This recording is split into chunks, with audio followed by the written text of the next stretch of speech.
efficiencies this year, which I will go over with you next.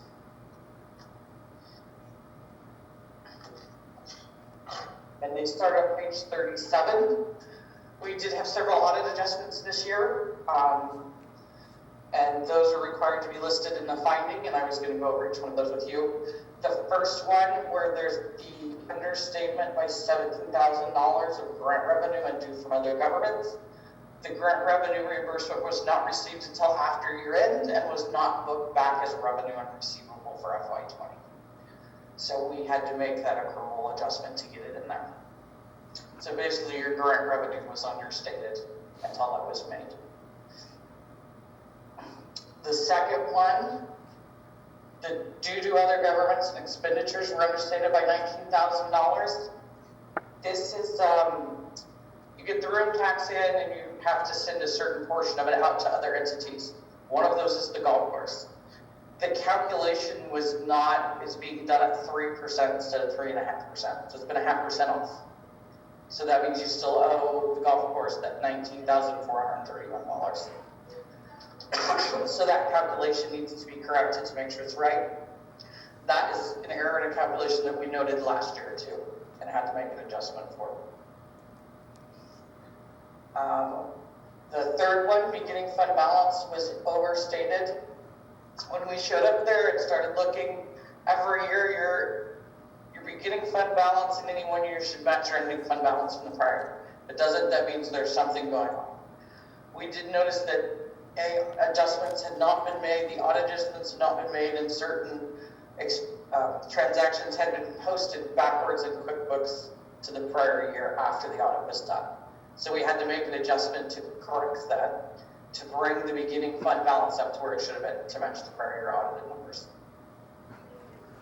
And then the fourth one is the prior period adjustment, that $14,775 that we've gone through.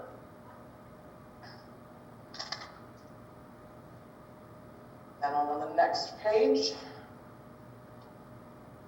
as part of the net pension liability, we do look at some of the census data that's sent to PERS to make sure that it is accurate, because we get our liability information from them for you. We did note that one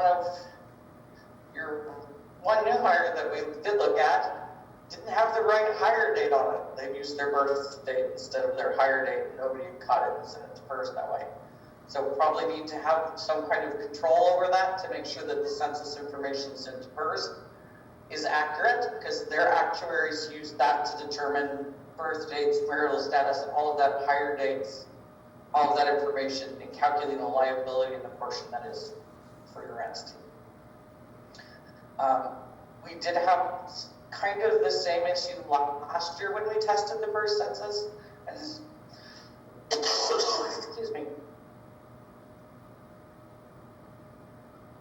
There was no documentation for the termination dates reported to PERS last year.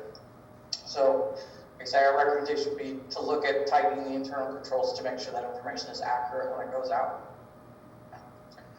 The third one is to do with journal entries. It's not unusual for an entity to have to make a manual adjustment. Sometimes things happen. You've got to correct them. Something needs to be fixed, or it's just not coming in a way that needs to be done. It's not unusual. But those are manual entries. Those should always be reviewed by somebody other than the preparer. Jeff is the only one with the QuickBooks, access to the QuickBooks, does prepare those journal entries.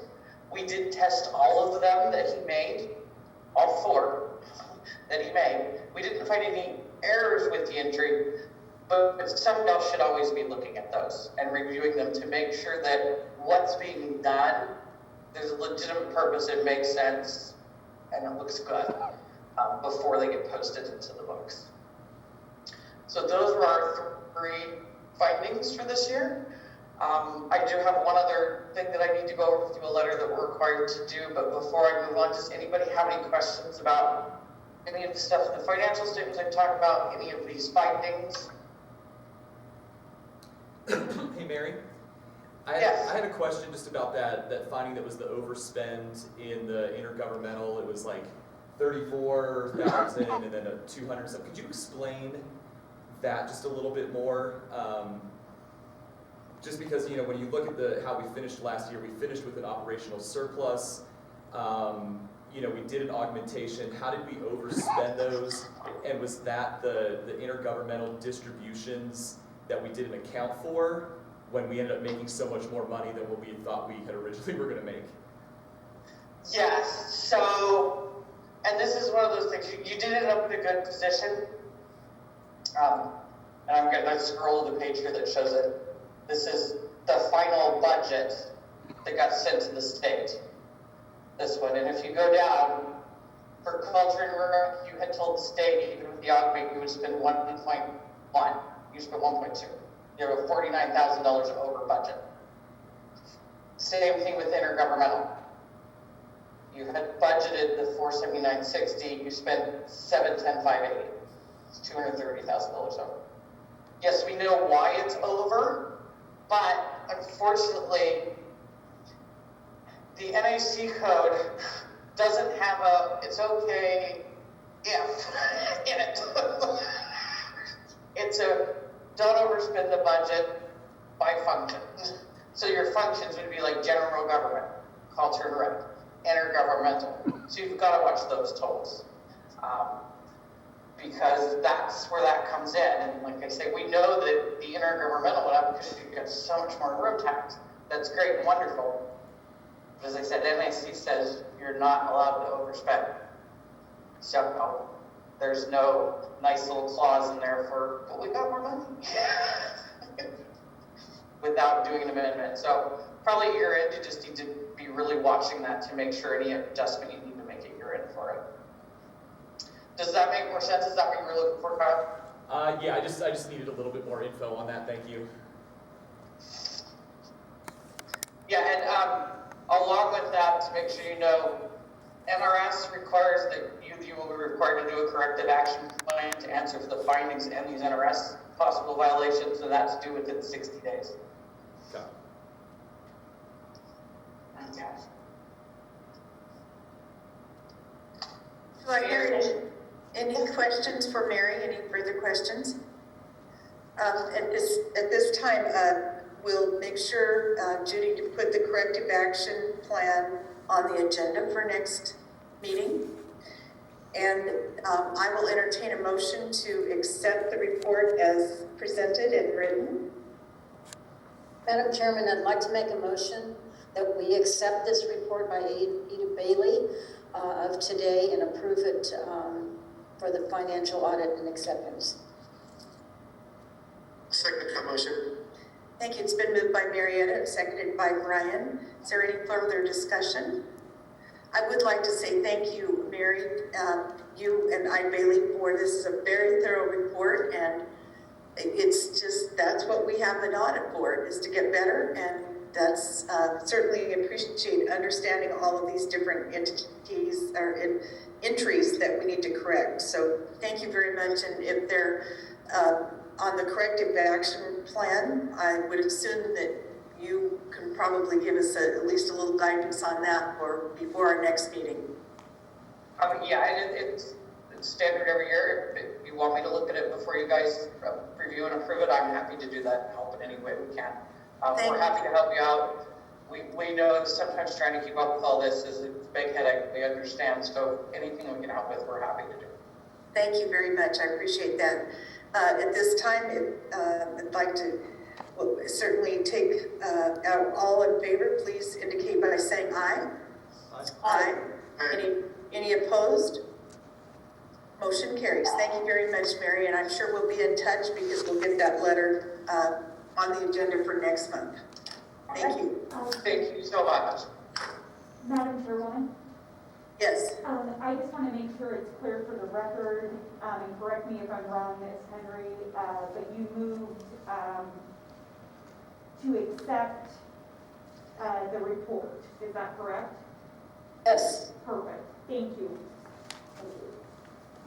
Thank you. We'll move on to item H, discussion and for possible action. Update on the Shellraiser Music Festival that is scheduled for June 2nd through 5th, 2022. And just want to welcome Rudy and the planner that's come to help us, and look forward to hearing what the plans are and how we can partner with you. So please take it away.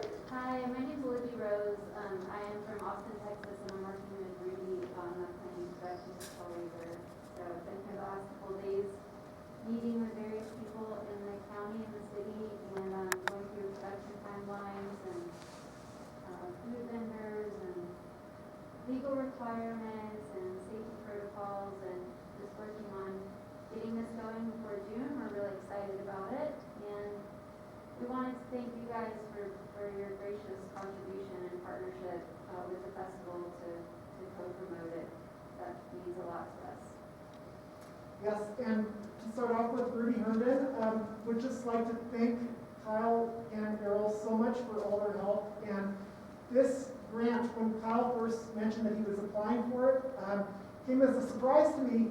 It's so appreciated, and I'm still just stunned that Kyle successfully received the full amount, and just so grateful again.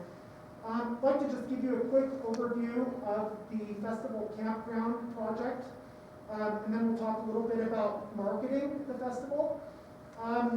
The campground project has now been under development since April of last year. Just to run through things quickly, we're way ahead of schedule because we had very mild... Excuse me, Rudy? Yes. Let's defer this to Mackenzie, but I think we're just on our agenda. We've only talked about the shell raiser, and so I would, if you can wait until public comment on the campground, and then we'll just cover the shell raiser as far as our agenda item. Would that be agreeable to you? Oh, I'm sorry, I had asked to get that on the agenda. Just wanted, because you're gonna... The campground's part of the festival. Yes. Okay, thank you. Go ahead. So anyway, we're well ahead of schedule on the campground project, thanks to the mild weather through early December. The goal is to have a soft opening in May of this year, just so we can iron out any kinks that might come up, and then have the grand opening during the week of the festival, first weekend of June. And at this point, we have, in addition to the 6 camping yurts and 12 glamping tents, 2 shipping container homes now on wheels that will be available to rent overnight.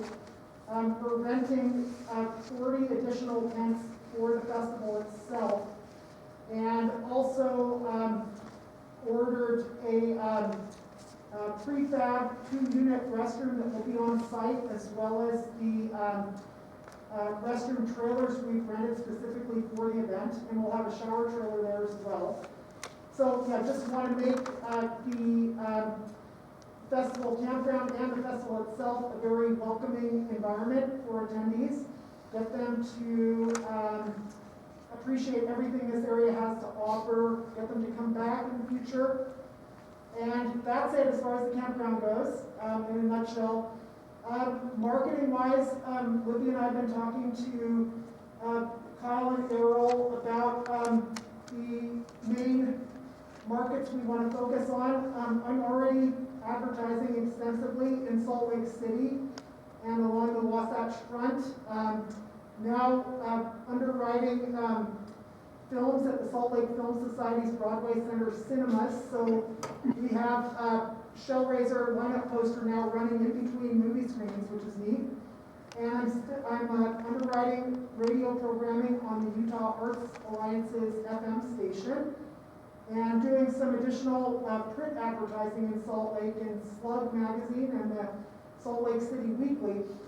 And so talking with Kyle and Errol, we're focused now on getting word out about the festival in kind of the secondary markets. We're looking at Las Vegas, Twin Falls, Elko, St. George, Cedar City, Reno, and possibly even into California.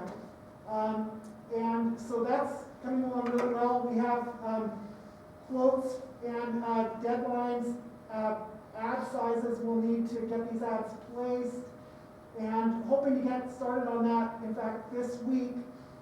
Some of the publications are going to print very soon, so Yeah, that's coming along really well.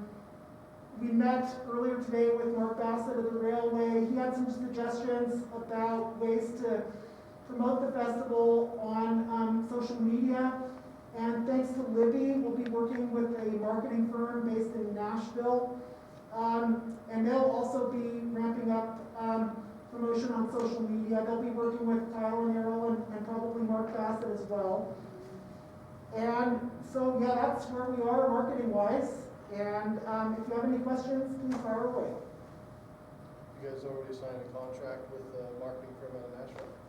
No, we're reviewing the contract right now. Thinking out loud while we've been sitting here, and it's fresh in my mind because I was talking to some other people this week and bragging on on what's been done in this board. Props to Kyle for finding these people, but you guys may not be aware. Whatever marketing company that we worked with and promotion company to do some of the YouTube ads and the things that we were doing here, they were returning a 50% click-through rate on their YouTube ads, which is stupid. Yeah. It's unheard of. So if I was you, I'd maybe look at hiring them, at least having them as part of your team, because they clearly know how to create engaging ads,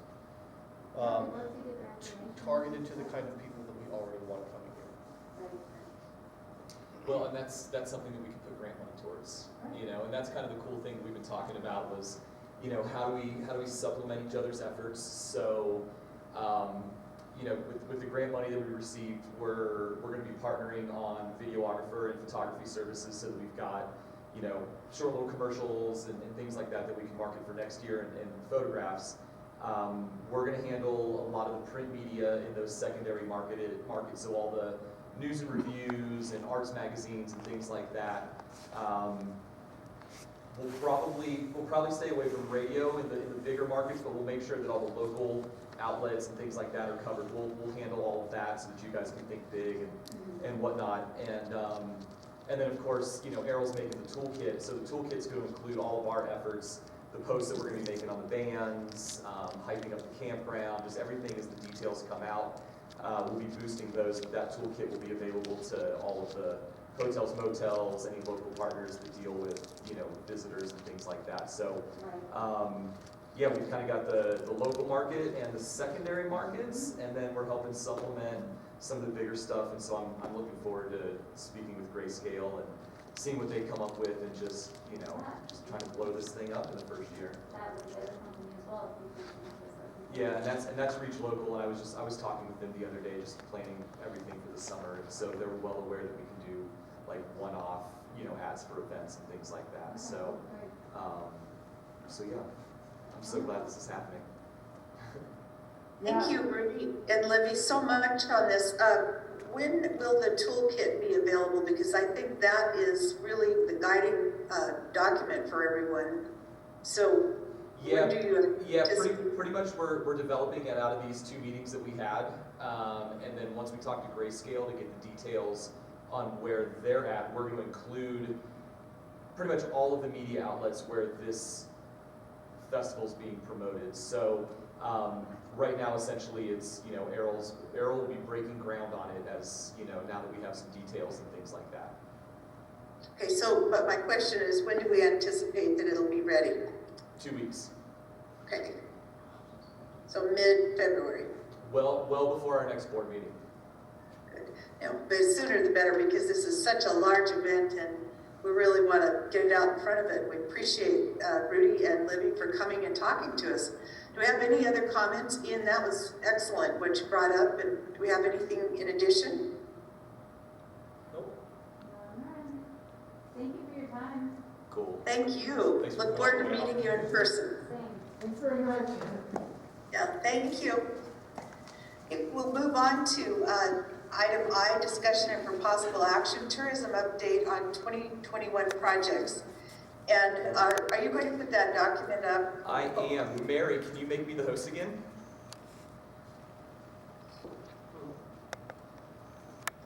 I would love to do that. How do I do that? Go up to the three little dots in your top right corner. Oh, on my screen, on my window. Oh, And then if you click on those Make three, host. make host.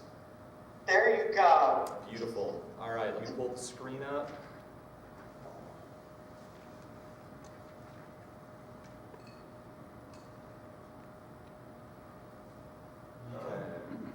Now, this was sent out in the original packet, so I'm not going to read this directly because it is a pretty extensive document. This was a really tough exercise for the office to try to go back 12 months and figure out what we actually accomplished, because we're already looking forward to like what we're doing in 2022. So, but it is a necessary thing, and I'm glad that we had a chance to do that, because 2021 really was an amazing year for tourism in White Pine County. And so the first three lines right there talk about how much we distributed between our grant program. So $195,000 in grants annually to local organizations and events. We did an additional $107,000 in line items like public art, Main Street, the museum, things like that as well. And then in distributions for intergovernmental, there was over $703,000 distributed to between the City of Ely, the Nevada Northern Railway, the White Pine Golf Course, and the Department of Taxation. And if you remove the Department of Taxation's contribution, if you add all of that up, it was just under $1 million that tourism reinvested directly back into the community for room tax that it collected. And that distribution, we estimated between events, groups that we consulted with, events that we helped put on, posters that we made, marketing materials. There was well over 150 businesses, organizations, attractions, and events that we worked with to make better last year. The economic impact for 2021, we brought in $1.9 million in room tax, and that pretty much equates to $15 million in lodging revenue.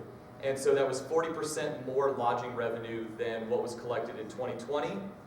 And using the Travel Nevada kind of rubric or equation, I went ahead and estimated how much new money was brought into our community through overnight visitors. And I usually do this very conservatively, so I estimated our occupancy rate at about 65%. It probably is closer to about 75%, even with wintertime, just because we've realized that it's not quite as calm in the winter as it has been in the past.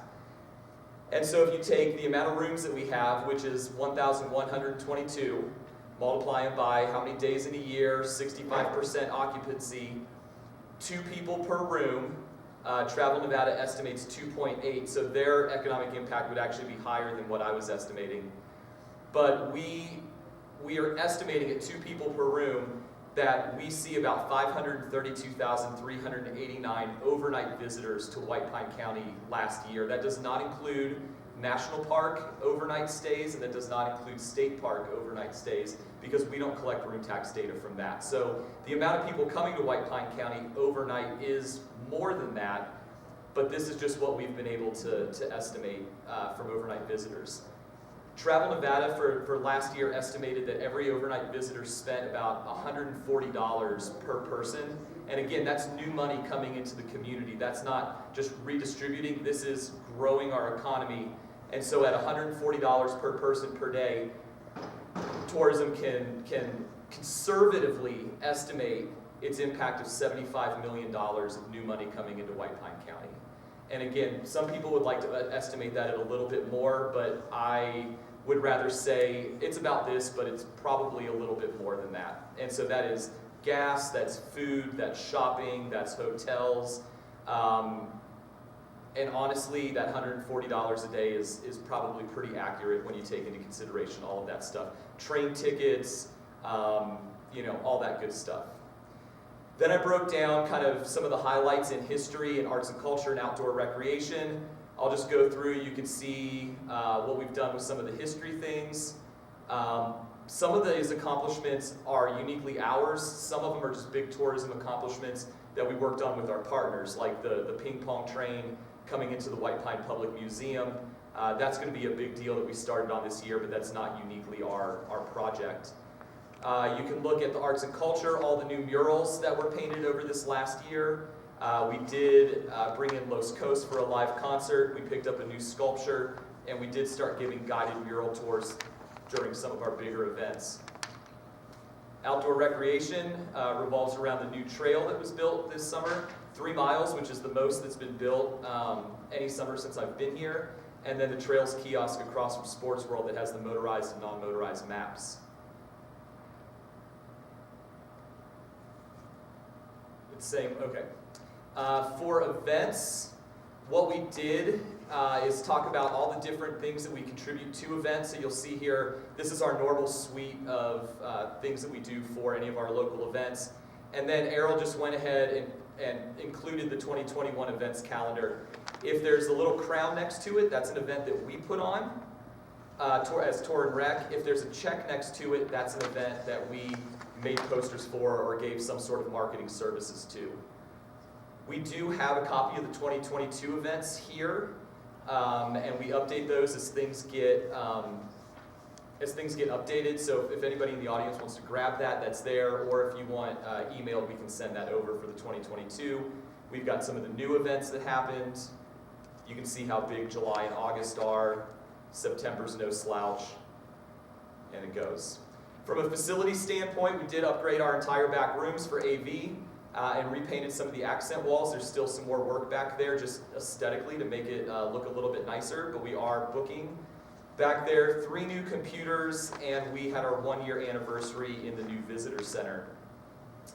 With the relationships and partnerships, you can just see Shoshone Tribe. We worked with them quite a bit this summer on projects that we had, plus projects that they had. The International Mountain Biking Association.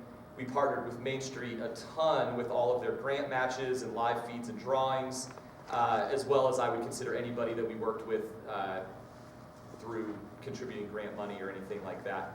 I did become the vice chair of the Pony Express territory this year. From a marketing standpoint, some of the highlights, we did have 12 months of our MailChimp eBlast newsletter. We've got over 1,600 subscribers, and the open rate is above industry standard for tourism. It's 26.5% open rate. We will be taking this eBlast back in-house, and that'll be one of Errol's new responsibilities for 2022. We exceeded 2,500 followers, Facebook and on Instagram, and 6,000 on Facebook. Some new billboards. Some of the highlights, we did present virtually in front of that COVID recovery task force and the Nevada Main Street. That was huge to get what we were doing during COVID out to the state, and then all of our new printed pieces. We did reprint quite a bit, but these were some of the new pieces that were designed. Finishing up with the grants, we were a part of receiving $128,000 from the Economic Development Administration for the Toyabe Trails Institute, and that grant project is being executed by Great Basin Institute and doing quite well from what I hear. And we do have the contributions from the community rolling in. So our contribution, the Mines, Great Basin Trails Alliance, so everybody is coughing up. Travel Nevada, we received $33,750 as part of all of these grants. That was 2021. That does not include all of the new grants that we got. That includes the Shell Raiser. And then SNPLMA, even though we were not the applicants for this, White Pine County did receive $59.5 million from SNPLMA for the Garnet Hill Rec Area, Ward Mountain Trails, Heritage Park, Tracks to McGill, and the County Fairgrounds upgrade.